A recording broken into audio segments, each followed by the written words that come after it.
焦點視頻啊！嗱，今日咧非常開心啊，係一個新聞嘅號外啊！咁啊，因為咁啱咧，我同阿師傅咧咁啊喺呢一個8月19號嘅晚上咧就進行錄影啦。今日咧就好有趣啦嚇，即係成個香港咧都係俾有一單嘅新聞咧就蓋過晒整個嘅輿論啊！咁就係因為講緊咧警方咧就確定咗咧就係話佢哋拉咗一男一女，就係之前啊呢一個嘅香港政府總部啊嗰啲嘅飲用水嘅問題。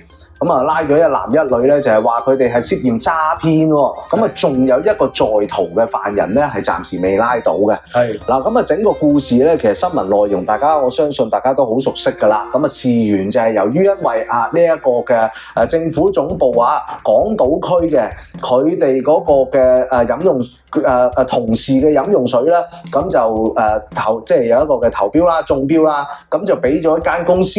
嗰個公司咧就用咗內地嘅飲用水，咁當時咧都已經係鬧得熱烘烘㗎啦，因為咧衍生出咧就係話有一啲嘅公務員咧，佢哋決定私下訂水，自己訂圍內嘅飲用水，咁啊，所以導致到好搞笑啦。好啦，第二就係話，喂，呢個中標嘅好似係比其他落標嘅公司貴㗎噃。點解會有咁嘅情況啊？內地嘅飲用水唔通真係品質好啲，好過我哋香港嘅牌子係嘛？咁所以咧，哇！呢個軒然大波啊！呢單新聞係嘛？嗱，咁所以咧，今集一個有趣嘅地方咧，就係趁住亦都係一個錄影嘅時間啦，同阿黃法海師傅，不如我哋透過一啲嘅易經嘅預測或者一啲嘅睇法啦，俾我哋。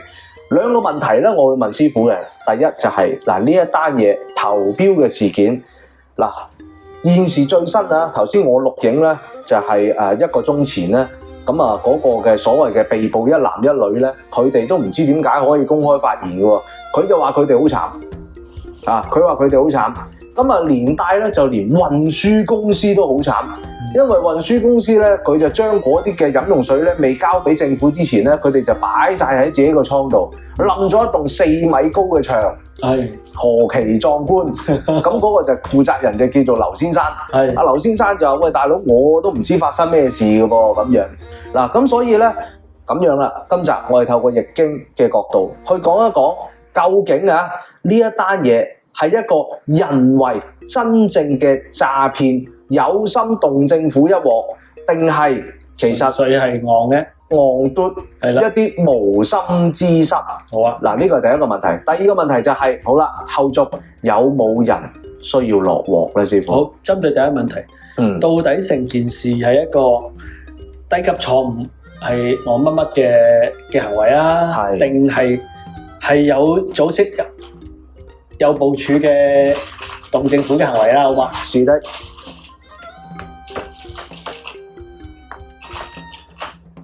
好，師傅可能要讀一讀嗰個卦象出嚟啊！嗱，三件事咧就係原本諗住一個大嘅生意嚟嘅，咁但係問題上咧，昆維地其實佢又部署得好渣嘅，即係如果講佢有冇話冇動機咧，係有動機，但係做得好渣，咁而烽火佳人咧。我嘅閱讀啊，唔好意思咁講啊，咁我冇講人名咧，你都唔可以話我咩嘅。成件事喺呢個採購過程當中咧，係有自己人嘅。咁啊，唔好意思啦。咁嗰個自己人嘅意思係涉嫌，即係講得衰啲，係利益嘅問題啊，定係純粹因為佢係我個 friend 啫？我避免一啲法律嘅爭議啦，我只係話，係幫佢方便咗，幫佢方便咗。咁但係咧，呢兩位老闆係咪一個好精明嘅人咧？係絕對唔係。咁但係就有人幫佢，但遇咗個豬隊友啦。係。咁件事再發展落去點咧？我哋從下一個卦去睇啊嘛。有冇人落鑊或要辭職啦，定係官非咧？嗱，不如我哋講講先，呢3支卦係咩咧？可唔可以俾或者俾阿師傅俾我？咁我可以 show 俾大家睇。OK， 嗱，第一支卦就係呢個山天。坤為地，邊個？坤為地中間，坤為地中間嘅，先嚟就係山天大畜。佢原本諗住係大茶飯嚟嘅，但係咧我呢度閱讀到佢嘅智慧唔係咁高。坤為地，咁但係咧就呢度我就睇到嗰個人際關係咧，一係就家人，家人喎，或者係同鄉啦。哦，係喎。咁我就觀眾自己了解下人際關係嗰個人物網絡咧，就會明我講緊乜嘢噶啦。咁我講得太白咧，就會惹到官非噶啦。我只係講話朝廷有人係啦，好辦事係啦。咁但係咪成件事咧就係一個豬豬地嘅人遇咗啲豬豬地嘅親戚朋友啦，烽火家人咯。咁啊，係咪好？佢有動機，但係唔係叻咯。係啦。咁不如我哋諗下件事走落去，有冇人要落鑊辭職啦？定係有冇人會惹官非啦？好嘛？好啊。發展落去。好。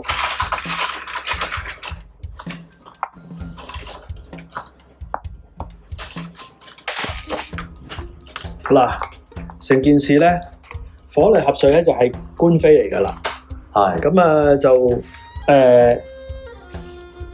會提升到另一個層面嘅，係會有人落鑊，甚至乎係有牢獄之災嘅。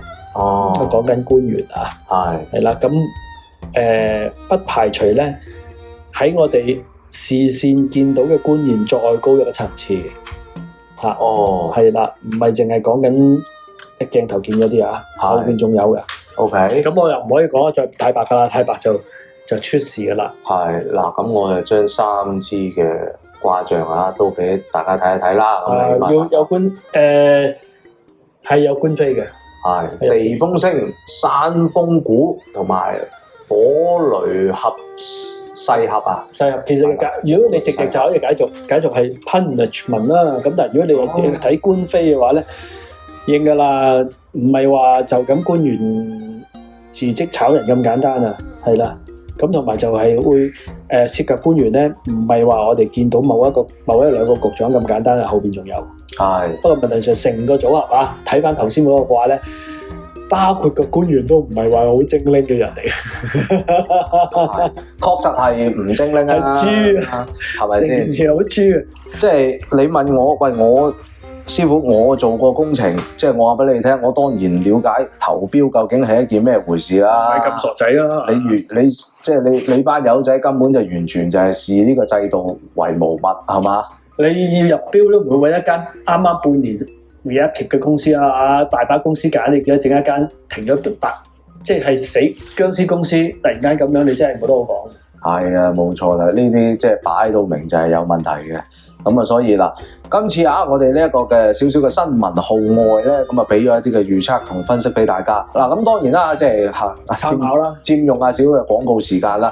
我本人都有一啲嘅化身呢個福爾摩 Mac 咁啊，都會同大家咧去講一講究竟佢個投標嗰度有啲咩蠱惑都會同大家去講嘅。喺我個人嘅頻道盧生門咁都會同大家去分享。如果你以前做工程嘅入標，其實入標嗰個人之前有官非嘅話，其實入都未必得啦，係咪啊？即係係啦，官非咧都仲可以再講，但係咧頭先你講咗一個好大嘅重點啊，就係你間公司有冇 job reference？係咯，呢個係相當有問題。仲要係如果你話喂嗰個牌子係啦，即係叫做觀音山，即係老實講句，咁可能佢係即係佢都係運行緊嘅一個牌子。但係我要揀，我都揀農夫山泉啦。最慘就係唔係平到喎。係啊，唔係平到喎，仲貴咗喎。冇錯啦，又或者我要揀，我都揀百歲山啦。百歲山先至堪稱係最平嘅，你知唔知啊？即係唔係講笑啊？你睇下嗰啲即係71嗰啲係嘛？百歲山係嘛最平嘅係嘛？喂，咁點解會揀觀音山咧？咁我睇嘅情況咧就同阿師傅嘅頭先嗰個易經嘅卦象顯示咧，相當吻合。啦。咁啊，不過當然啦，又係少少廣告時間啦，大家可以去翻我個人嘅頻道盧生門啊，咁啊可以聽一聽一啲我個人嘅預測，好嘛？好嗱，咁啊今集嘅時間到啦，我哋多謝黃法海師傅啊所俾嘅一啲嘅資訊內容。咁啊，其餘嘅時間咧，其實大家都可以咧多啲喺 YouTube 搜尋黃法海實戰玄機，咁啊可以揾到師傅其他嘅節目嘅資訊嘅。咁啊，希望師傅嘅資訊咧可以幫到大家。咁今集嘅時間到啦，多謝大家，拜拜。